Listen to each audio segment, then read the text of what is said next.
আপনি কোন মাদ্রাসার মুহতামিম, আপনি কোন মসজিদের খতিব, আপনি কত বড় পীর, এটা আল্লাহর কাছে 2 পয়সার দাম নাই। আপনি কত সহিহ শুদ্ধ করে কোরআন তেলাওয়াত করতে পারেন, আপনি কত মাসলা মাসাইল জানেন, এই তথ্য আল্লাহর কাছে দাম নাই।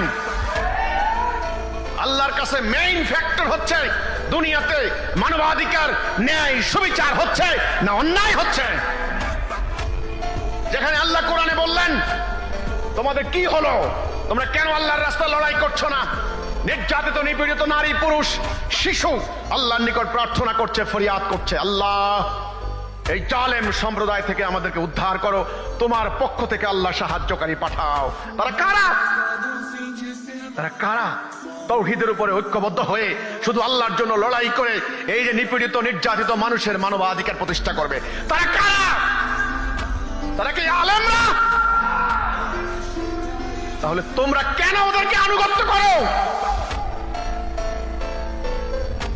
কেন ওদেরকে দাওয়াত দিয়ে খাওয়াও?